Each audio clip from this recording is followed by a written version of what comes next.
Hey, welcome to another edition of the DeWitt Law Review right here on WDBO 1073 FM and AM 580 Orlando's News and Talk. Reminder, the answers given on this show do not constitute as legal advice and do not create an attorney-client relationship. For legal advice, you can call the office at 1-800-DeWitt-LAW, 1-800-339-4885, 1-800-DeWitt-LAW. Also, check them out online, DeWittLaw.com. You can submit a case evaluation, check out past archive shows, and much more. And of course, if you want to interact with the show, all you got to do is leave us an email, and you can do that easily enough at ask@dewittlaw.com. Just go and send your email, whatever your question might be. It could be something you're dealing with. It could just be a general curiosity you've always had about something in the legal realm. Go ahead and send it in, ask@dewittlaw.com, DeWittlaw.com. My name is Chris Crawford. Joining me here, as always, is Moses DeWitt. He's been an attorney with the DeWitt Law Firm for over 10 years. Been practicing law in Central Florida for over 10 years. Mo,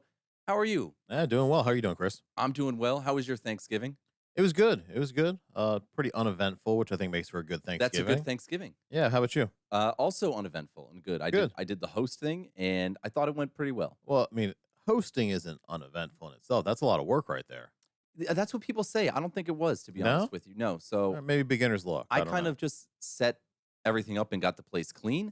And then the parents, like my mom and my Yeah. fiance's mom and her aunt and my grandma, just cooked and prepared everything. Okay, so they did the heavy lifting. And then, and then at All the end right. of they did a lot of the cleaning as well. So So that's why it wasn't so bad for you. I found you, myself you watching. really didn't do anything. I found myself watching a lot of football. Okay, It was so- great. So yeah, you didn't do anything. No, and coincidentally, when I set the table, I happened to so choose the seat sat right in front of the outside TV. So There you you know, go. luck would have it, I was tuned in. So do none of the work, take all of the credit. I like it. Yes, that's kind of the mantra I'm going with, and I Yeah. can't wait to host again. I'm sure you can't. So what do you got for us today? What do you got lined up on the docket? So I mean, kind of going along the lines of Thanksgiving. I figured we have holidays coming up. December snuck up on us pretty quickly here, so I thought we'd just talk a little bit about holiday time sharing, custody over the holidays. As in our family law department, the holidays become kind of one of the busiest times because people have a lot of disputes that arise during the holidays. Because normally in any parenting plan, you're going to have your regular time sharing schedule, and time sharing is what they call custody in Florida. So if you hear me say time sharing, it's not the time share is down by Disney. It's time sharing in the sense of sharing, Which a lot of time. people would probably think if you were talking about here in Central Exactly, Florida as well. exactly. That's why I clarify. That's why I Good clarify. clarification. So you have your normal time sharing schedule, and then you have your holiday time sharing schedule. And in most parenting plans, the holiday schedule is always going to supersede the regular schedule. So what that means is, in the parenting plan, typically there's going to be holidays that have their own schedule, and that's going to dictate who gets the kids on those holidays and how the time is shared.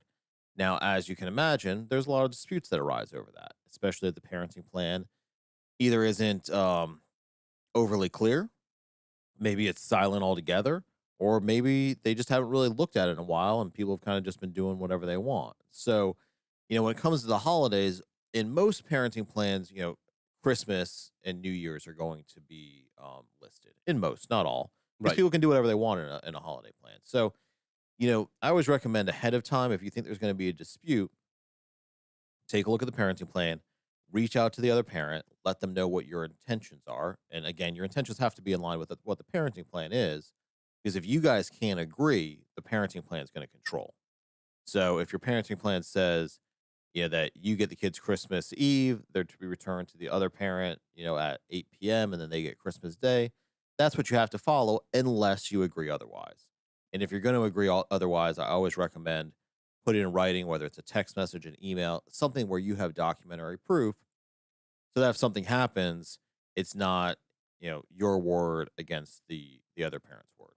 Yeah, and getting all of that straightened out is probably important beforehand as well, in case there's a situation where there's a reason for you having to make these changes for both parties, right? Like maybe something's come around where it's easier for, let's say, the mom to take him for these days as opposed to the normal days she would, and for dad to come in and take these days as opposed to the days he normally would. But if you can't agree to it by a certain point, you might both be in trouble, because you'll have to stick to whatever is laid out there. Right, exactly. I mean, obviously if one parent's traveling, then that could change things. But again, so here's the nice thing about a parenting plan. I tell people this every day, basically. Hopefully when if you get divorced or if there's a paternity action, hopefully you just take that parenting plan And the parenting plan is the document that kind of defines the rights and responsibilities when it comes to the kids. Hopefully, you can take that parenting plan, shove it in a drawer, and never have to look at it again because you and the other parent can get along well enough to just say, "Hey, this is my day with the kids. This is your day," and everything kind of runs smoothly. But the point of the parenting plan is when things don't run smoothly, that's the tiebreaker. If you guys can't agree, that controls. Parenting plan controls. And so we see a lot of cases where, people, surprisingly enough, maybe on good terms when they're getting divorced. And they say, oh, everything's going to be great, yada, yada. We don't really need to dictate all this stuff in the parenting plan. And that's when I have a cautionary lecture with them as to, no, you really do want to dictate this. It doesn't mean you have to follow this. If you guys agree otherwise, you can do what you guys agree upon. But if you don't want a parenting plan that doesn't tell you what to do, that doesn't control. Because then you're in a situation where you're going to be filing motions back against each other. You're going to be back in court numerous times. The judge is not going to be happy to see you. And you're going to spend a bunch of money on legal fees because you don't have a parenting plan that's clear and concise as to what happens on what holidays and what the time sharing schedule is in general. I mean, it definitely needs to say that. So, as we're going into the holidays, if you think there's going to be a dispute, take a look at the parenting plan. It's funny, people, maybe read it at the time of their divorce or when it was first entered. And then a lot of people think they know what it says, but never read it again. I had a guy the other day who I was talking to who the other parent wanted him to contribute to braces. He said, I'm not paying for braces. That's not in there. Yada, yada. I pulled it up. I looked, I go, paragraph, 14, I'm just making up a number, says right here, braces and orthodontic care. So you're on the hook for it. So when there's a dispute over something, the first thing you always want to do is go back to those documents and see what they actually say. And hopefully they, are clear enough and concise enough to help settle the dispute.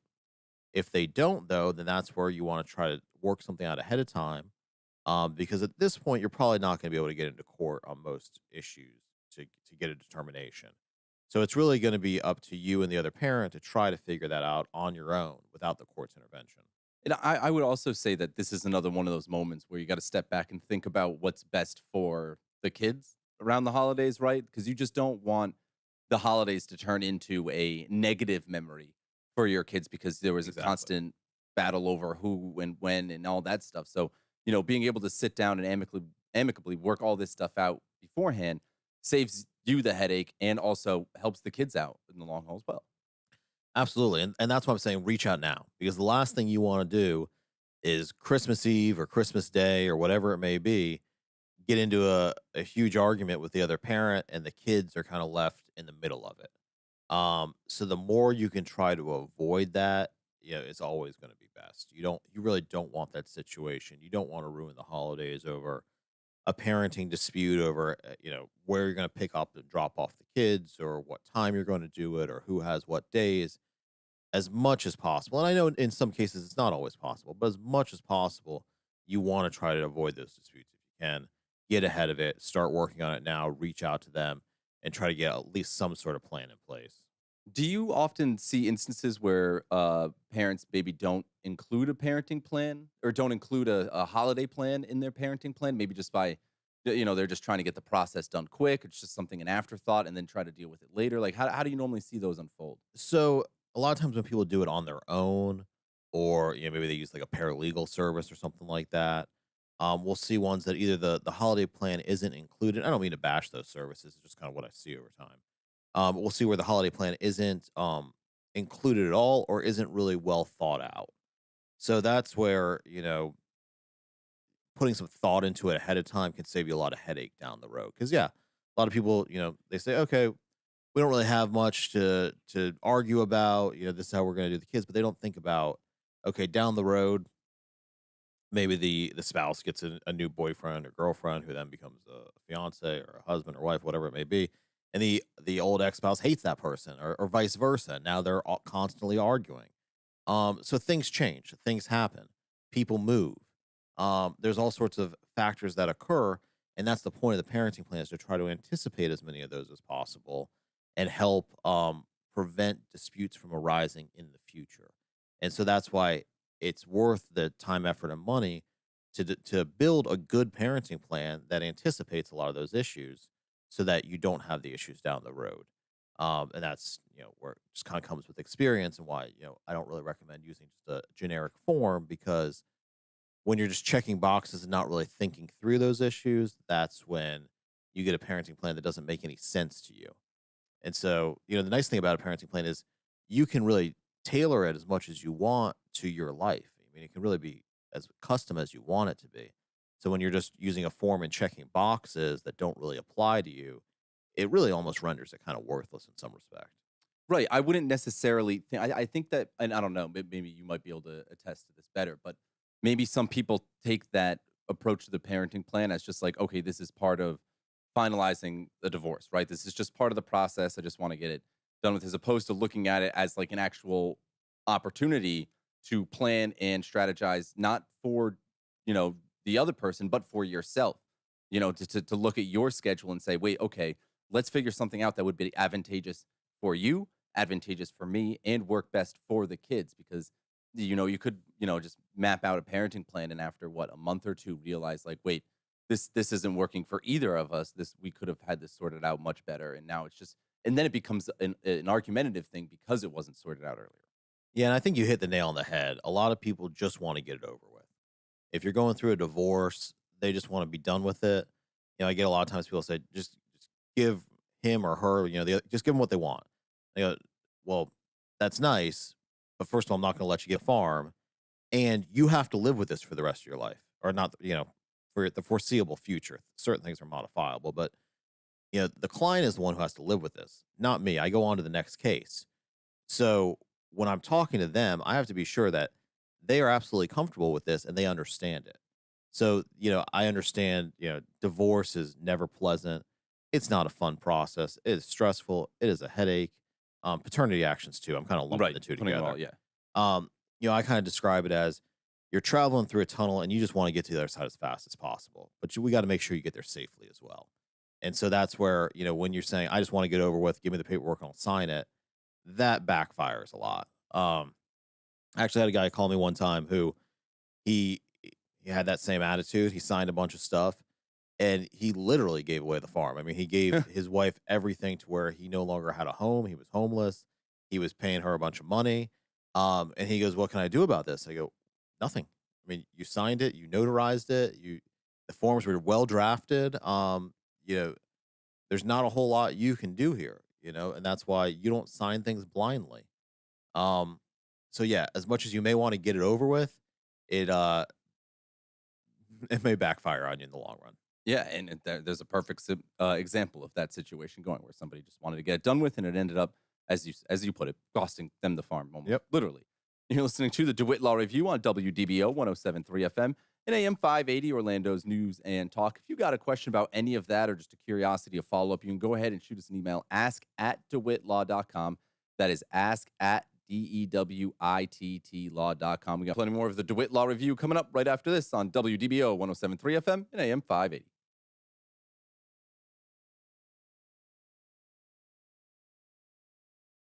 And welcome back into the DeWitt Law Review right here on WDBO 107.3 FM and AM 580, Orlando's news and talk. If you want to join us here on the show, you can by sending us an email, ask@dewittlaw.com. If you've got any questions, curiosities about the show, about legal stuff, send those emails in. We'll read them out live on the air and we'll get your question answered.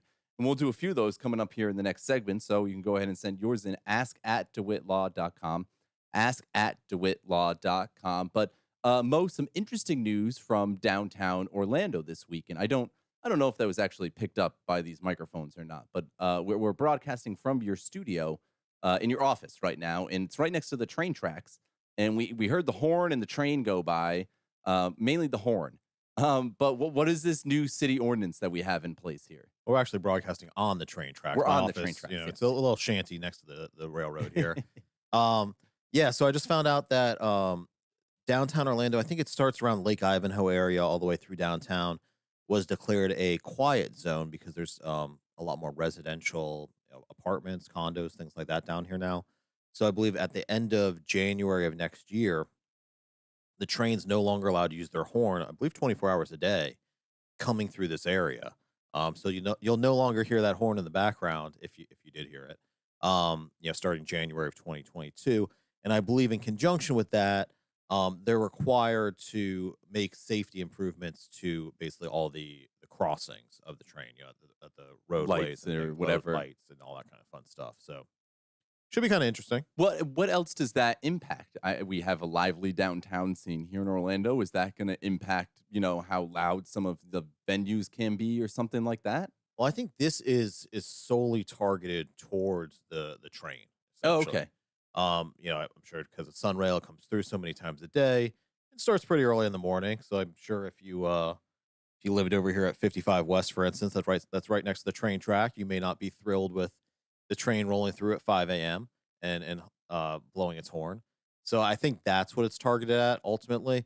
But obviously, they have to balance the noise issue with the safety issue, and that's why the train is using the horn is for safety, obviously. So they want to put in improvements to improve safety at all the crossings there to make sure, obviously, no one wanders on the tracks without hearing the train or something along those lines. So this is only for the train. That's my understanding. Is it's only for the train? Yeah. Interesting. Yeah. Wow. So yeah, I mean it is loud, but I also think there's construction going on all the time too.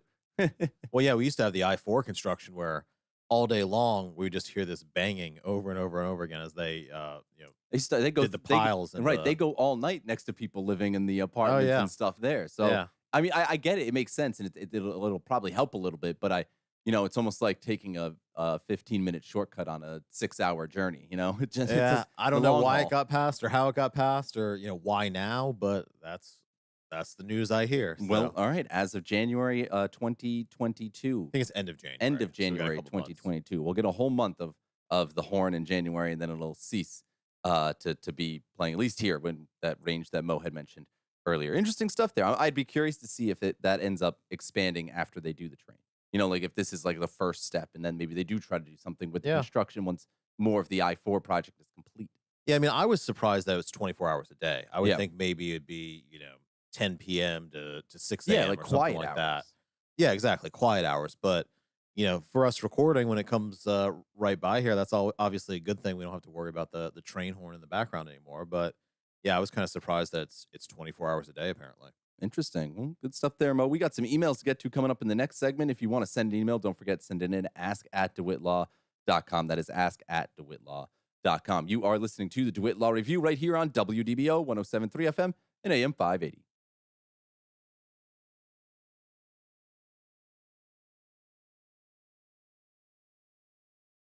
And you're listening to the DeWitt Law Review on WDBO 1073 FM and AM 580, Orlando's News and Talk. You can also give the DeWitt Law Firm a call at any point. Give their number, 1-800-DeWitt Law, 1-800-339-4885. Set up an appointment to meet with the team.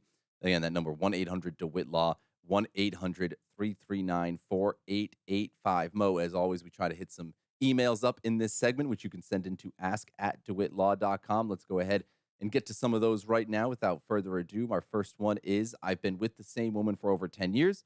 I have a past child support over 100,000 due to California laws. If I were to marry, would she be liable for that? How does that work financially? So typically, the new spouse is never liable for any sort of child support Right. or anything like that. The other common question we get is, can they use the new spouse's income to show that you have the ability to pay child support? And the answer to both of those is no. So really, whether you get remarried or anything like that is, at least under Florida law, I should clarify that they do say it's California. So this is, according to Florida law, the new spouse would not have any liability for any child support or rearage that was owed or anything along those lines. Right. This isn't like a credit card debt, right? And even does that, Well, even if you had a credit card Yeah. debt, if it was It's not prior and then you necessarily- got yeah. married, yeah. not So really inherited. Exactly. I'm curious as to if David was asking out of concern for his new wife or out of a possible loophole. Well, I mean, I've actually talked to a lot of people before who, they're thinking about getting remarried or they want to get remarried, and the new spouse is concerned about this. Something in the other spouse's past, whether it be child support or a foreclosure or something along those lines, and how could that potentially impact them? How could that affect them? So that's usually kind of the line of question that we get. So I'm guessing that's probably along those lines, and Obviously, the new spouse probably doesn't want to be liable for that 100 grand, so they're probably a little concerned about it as well. Yeah, well, that's right. Or my thought was maybe they didn't know about it, and Well, in that a could be the sense, that and could that's be what he the was other saying, right? Like problem. that's what he was like. Surprise! It's Yeah, yours now. Um, let's get probably not a good way not to a good start no, not a start a new great no, marriage. not a good surprise either. So this is a long one in regards to child support. I'm in the military and will have a change of income to where I'm making less due to relocation. My divorce was in Florida. My question is simple. My net income will go from 8,000 a month to 6,000 a month. I used to pay child support guidelines worksheet, but now I need to know if overnight stays will play a factor in my child support if it is less than 73 nights. The net income of my ex is 3,000 a month. No daycare. She claims the kids. He pays dental. Based on these figures, is there any way that he could pay less going forward? It looks like is what he's looking for. I guess currently paying 1975 and 435 in daycare. Original divorce was set at 1,800. I was paying her extra since I was making more, and she was making me feel guilty for not giving her enough. Okay, so let's start with what the Let's child. unpack Yeah, that. let's unpack it. There you go. So for child support in Florida, the first thing is it's a formula. So it's not discretionary. It's actually a formula. And it's a formula based on four primary factors. It's going to be based on the incomes of each party, the number of overnights you have with the children, if there's any daycare cost, and who pays for the health insurance. And so basically, you're going to plug those four factors in the child support guidelines calculator, and it's going to shoot out a number. Now, one thing he mentions here, though, is that he has less than Less seven. than 73. Yes. And so obviously he knows something there because that's kind of a magic number. That's 20%. Right. And yeah, I guess he says in here as well, if I have 0 overnights or 50 overnights, will my child support differ at all since it's under that 73%? Correct. And the answer is it will not. So basically, the law is that if you have 73 overnights or less, if you have less than 20% of the overnights, for child support purposes, the other parent, the one who has the majority of the overnights, is presumed to have 100% financial responsibility. So whether you're at 72 or 0, your child, for purposes of child support, the formula is calculating as if you have 0 overnights. Right. Once you get to 74 overnights, then you're going to see a substantial difference because then it's actually going on the percentage of overnights you have instead of one parent having 100% of the overnights and one parent having 0% of the overnights. Does that kind of make sense? Yeah. Yeah. That, Okay. that, that makes sense. Yeah. The more it is, the Right. So in this guy's case, or girl, I forget what guy. guy. Okay. Yeah, if he went from 0 overnights to 50 overnights, it's not going to affect the child support formula as far as the time sharing goes. Right. The other aspects, the income, the daycare, who All of pays for that. health insurance, that could still impact it. But for child support purposes, it's still going to assume the other parent has 100% of the time sharing for child support purposes. But so theoretically, then, if he is now going to be making less money, Then the child support would be adjusted. It's probably going to be a slight adjustment, but it Right. will be adjusted because he's making less money. Where you're going to see the big adjustment is if he gets more time sharing. That's what's going to make the big difference here. well, and he also mentioned though that he was currently paying more just out of the goodness of his heart. Right. And so, again, a lot of people do that. Or not a lot of people, but we've seen that before. But typically with any case, you have to have the child support guidelines. You have to present them to the court.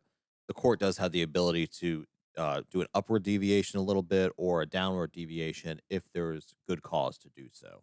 So, I mean, here it sounds like he just voluntarily did that. But now obviously his financial situation has changed, so he would ask to modify based on the guidelines. All right, good stuff there. Let's go ahead and hit another one up here. I'm looking for guidance to handle this situation. My mother has a home that she would like to pass over to me when she can no longer care for it or passes away. I wanted to know if this is something she would need to make a will for, or if she would add me to the house deed. Is this something we would need a lawyer for? Or is there another way to do this? So that's something we've talked about before.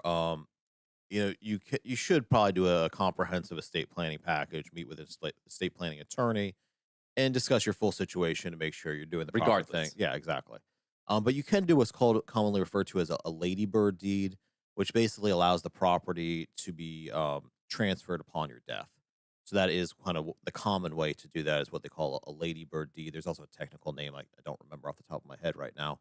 But yeah, that's basically what I would look into.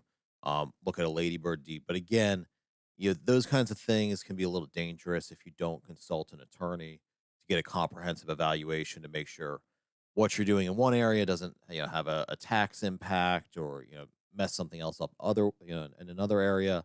So I definitely recommend before you do that, you at least consult with an attorney about it. Yeah, don't go changing all that paperwork and filing all that stuff without actually making sure you're doing it properly and using the right avenues. Right. I mean, and obviously, once you pass away, you may not care, but it may be a bit of a headache for your heirs and your kids and things like that. Could lead to Right. disputes, which we've certainly seen in the past. Yeah, but and also just get your will, your estate plan in order, regardless. Absolutely. Deal with the house on that, deal with that. But if you need to do the Ladybird Deed separately, you can do that as well. But Absolutely. just getting the estate plan in order is very important. Yep. Is it possible to file some type of restraining order or form of communication, and what and how? Oh my gosh, and what and how? Got to unpack this one a little bit. I mean, it's a tongue twister. Um, Basically, the father of my child is constantly belittling me and telling me I'm no good for my child. Is there a restraining order, a communication restraining order that somebody can get? So typically, no. So when we're talking about restraining orders, they're referred to as injunctions in the state of Florida. So we have a number of different types of injunctions, which is commonly referred to as a restraining order. Usually, it's for domestic violence. There's one for stalking. Um, there's a couple others, but those are the main ones. But usually, for those, for the stalking injunction, at least, there has to be no legitimate purpose for the communication. So here, even though the communication may not be pleasant, it's related to the kids. You have kids in common. There's probably some sort of legitimate purpose. So I don't think you'd really be able to get a restraining order. However, that being said, in your family law case, whether it's a divorce case or a paternity case, you could ask the judge to limit communication to either just written communication or to use one of the parenting apps. There's a few out there. There's one called Talking Parents. There's one called Our Family Wizard. And what that does is it's basically a portal for the communication. So, you log into the app or log in online. All communication goes through there. If there's bills that need to be reimbursed, they go through there. And if there's communication that's not appropriate, it actually has an automated, it flags it and basically says, "Are you sure you want to send this?" And you can still send it. But the nice thing is, typically when the judge orders that, he or she will also order that any communication that's put in there is admissible in court. So, if it's ongoing disparaging language, disparaging communication, then they could face further sanctions by the court. But Right. that's going to be handled in the family law case typically, rather than through a restraining order or an injunction or things like that. So if it's an instance like this, the family law might be a better approach. Yeah, you want to go through your family law case if there is one open. Yeah. And ask that maybe one of these parenting apps be utilized. Some are free. I think for the full version they do charge some Of amount. course. You can log into their website and see what it is. Some people love them, some people hate them. It's just kind of personal preference. But I have found that when there is kind of this kind of communication, it usually does seem to help. All right, let's roll on to another one. Again, it's similar to the story at the top with the communication. Just, plan it out, talk about it, Yep. and it'll go much smoother than if you just kind of You would hope. spring it I up. mean, that's But, all you can do is try. that's all right. I have a quick question. My ex-wife for 6 years now has had a minivan that is in my name. She was supposed to get it off my name after the divorce. She still has not. Do I have the right to take the van? I need a newer vehicle that has AC. All right. So first of all, that's gonna boil down to what your marital settlement agreement or your final judgment says. So first of all, for the listeners out there, it's never a good idea for someone else to be driving a vehicle that's in your name because that makes you liable if they get in an accident. It's also just not a good idea to expect somebody to take the extra steps to do something that you should probably just do yourself because it'll save you the headache down the road. Exactly, or at least make sure they do it and follow up with them. You're right, or go and do it with them. Yeah, because if they get in an accident, because you're the owner of the vehicle, you're listed on the title, you're going to get sued as well. Right. You're going to be liable because you own that vehicle. So that's from a liability perspective, you want to be aware of that. But here, whether you can force the other party to do anything is going to be based on your divorce documents. Now, that being said, I would absolutely not recommend that you go and just unilaterally take the vehicle.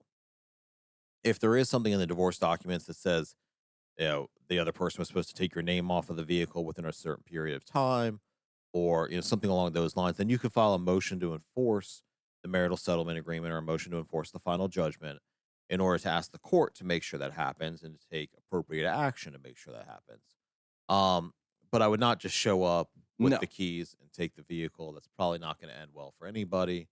And not really probably legal either. I mean, Right, yeah, that you would think it might be, but then you're gonna be the one that ends up getting in trouble well, for especially, yeah, exactly. So, Grand Theft let's Auto. do things the proper way, go through the proper channels, file the motion if needed. But first, you have to look at the divorce documents to see if there's any teeth there that forces her to take it out of your name.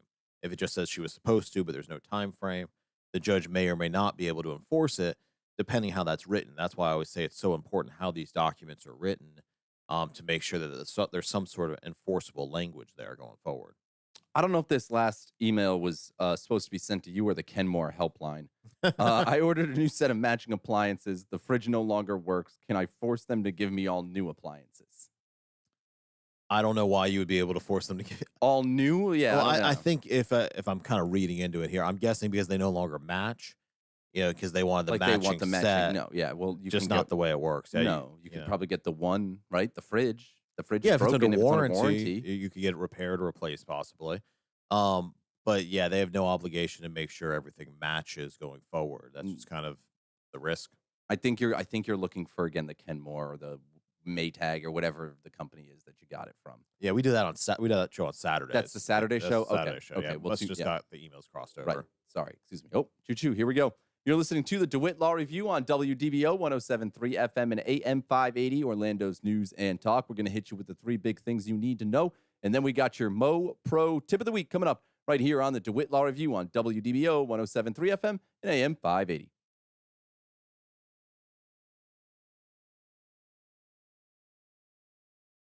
Final segment of the DeWitt Law Review coming at you right now on WDBO 107.3 FM and AM 580, Orlando's News and Talk. Just want to let you know that you can always call the DeWitt Law Firm at 1-800-DeWitt Law or 1-800-339-4885. Also, don't forget to check them out online at dewittlaw.com, where you can check out some of the past archive shows, submit a case evaluation, and check out the legal blog.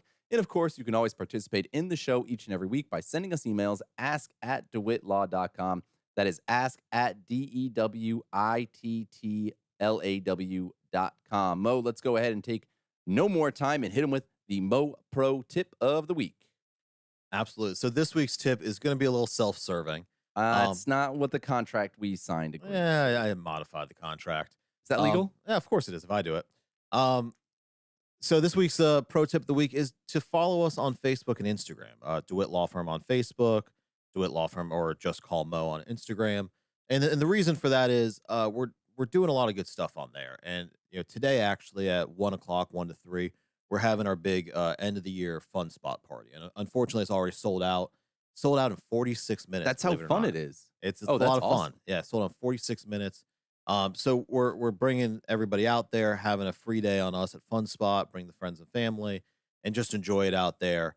So that is this afternoon. Again, it's already sold out, so please don't just show up if you don't have tickets already. But if you follow us on Facebook, on Instagram, that's where we post all that kind of fun stuff. We make the announcements. That's where you can get it. We also do giveaways and just try to have some fun on there. So if you're not following us already, please do. And we try to make it worth your while and make it enjoyable. Yeah, well, it's not the only thing that you've done a giveaway or linked up with somebody for. You did the comedy show. Yeah, last year we did the comedy show. That was an online comedy event. That was Mhm. kind of when COVID first started. Yeah. And we had a bunch of comedians, and we did like an online comedy show. It was all for charity. Mhm. It was free, but then we asked for donations for charity. We're actually going to try to do that coming up this summer. We're kind of starting to plan that, and it should be live. I was going to say, would that one be an in-person one? Yeah, it should be live. So the thing about comedians is they don't like their stuff on the internet. Right. So when we did that online version, we had to agree with all the comedians that everything would be taken down immediately after the show, that it wouldn't live on the internet because that's their content. And one of the people who we were talking to this for this coming summer's show, he's about to do a Netflix special. So he was like, absolutely not. You cannot record this because Yeah. it gets leaked out. And then obviously his Netflix special is in trouble. So yeah, comedians don't really like being recorded. So we're absolutely going to try to do it live. We're still working on getting the venue set up and all that kind of fun stuff, but it should be a good time. Hopefully we can get it done and get it out there this summer. And the best way to find out about that, obviously, we'll talk about it here on the show. But check out the social media, Absolutely. facebook.com, and just search DeWitt Law Firm, DeWitt Yep. Law, and TikTok, Facebook, Instagram, the whole nine. And he does great fun posts and stuff like that as well. So, We try to keep it entertaining. yeah. And hopefully, and soon, I think we are going to be on Facebook as well. Yeah, we're gonna try to set this up. We have the cameras all set up in here now, so hopefully we'll be live streaming this as well, and get the show out there that way as well. Have a lot of fun with it. There you Yeah. go. Your self-serving Mo pro tip of the week. That's the last one I'll allow, Mo, until I the next. appreciate you until the allowing next- me some leeway. Well, until the next activity. I mean, Okay. if you invite me and include me, then maybe we'll get to do a little more of those. Of course, But, you're always invited. in the meantime, that's where I'm going to draw the line. Appreciate everyone tuning in and joining us here next week. We'll be back same time, same place next week. Don't forget, you can give the DeWitt Law Firm a call, 1-800-DeWitt Law, 1-800-DEWITT Law. That's 1-800-339-4885. And send us those emails for next week's show. ask@DeWittLaw.com. That is ask@DEWITT Law.com. You've been listening to